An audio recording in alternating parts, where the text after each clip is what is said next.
Gara papa mwanangu. Mira, haikona kufamba kana ndichitaura newe. Dzoka ugare pasi apa.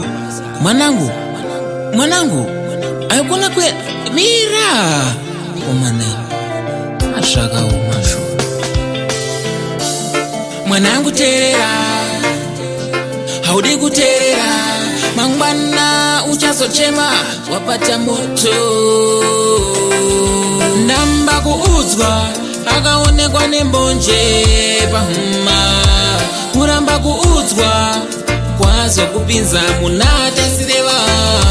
Ndamba kuuzwa, akaonekwa nembonje pahuma. Muramba kuuzwa, kwazo kupinza munate sirewa.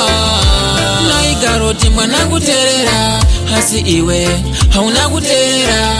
Chandai kuti usabata, ndichoka chawaimanyira kubata. Misodzi pamatama haichapera, mwakugara uchingochema. Nasi uno wakudema, wakungoti nainakaziva.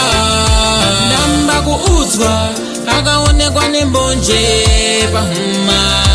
Muramba kuuzwa, kwazo kupinza munate sirewa. Ndamba kuuzwa, akaonekwa nembonje pahuma. Muramba kuuzwa, kwazo kupinza munate sirewa. Miromo yevakuru aiwire pasi. Dai ndakaziva haichatungamire. Takabva neko kumunga kunaipwa. Takafamba nemo munzira mine mitswa. Ndamba kuuzwa, akaonekwa nembonje pahuma. Muramba kuuzwa, kwazo kupinza munate sirewa.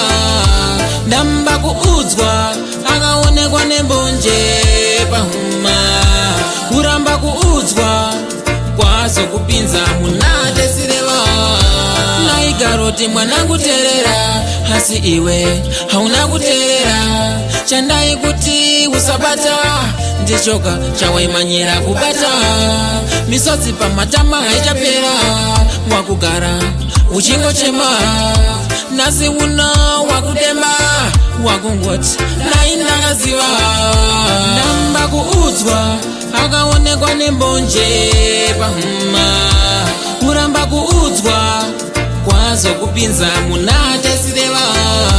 Ndamba kuuzwa, akaonekwa nembonje pahuma. Muramba kuuzwa, kwazo kupinza munate